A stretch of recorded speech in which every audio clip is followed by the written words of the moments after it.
Kenny's gun discharged again, but this time the bullet struck Smitty in the back of the head. It was a mistake. It happened in the heat of adrenaline and panic, but it was final. If you grew up in Hiram Clark during the mid-'80s, you already knew what kind of environment bred a hustler like Carl Smitty Smith. The kind of place where you might hear gospel playing on a porch and gunshots ringing 2 streets over. He was an athlete first, played football like most young dudes trying to make it out. But those who really knew him say he never saw the field as a long-term plan. Football was just a way to stay visible while he figured out what lane made the most sense. And Smitty, like a lot of teens back then, saw where the real power was stacking. His earliest hustle wasn't cocaine or cash moves. It was cars, boosting them, stripping them, flipping parts through back channels. Parking lots were his playground. Word is, he had a screwdriver in his back pocket before he had a bank account. Already understood the psychology of presence. If he couldn't own one, he'd cruise it long enough to get noticed. It was in his late teens. The car game had given him a foundation, but he wanted more than street rep and rims. Around that same time, Houston had quietly become one of the biggest transit points for cocaine in the South.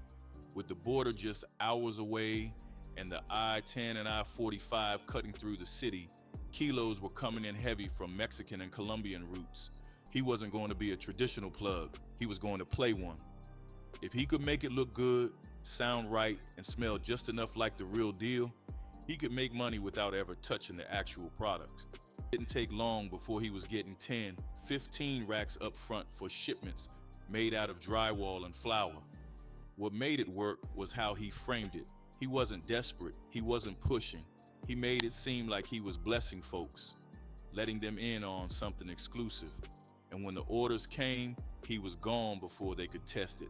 No strings, no returns. That was.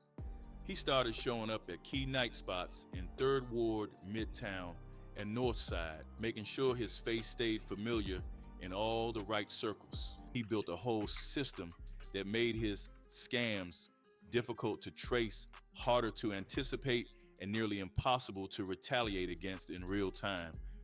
He knew the dope game wasn't just about product, it was about perception, timing, and making people feel like they were ahead. In 1992, Smitty was riding through the 610 loop, a stretch of freeway that circles Houston like a belt.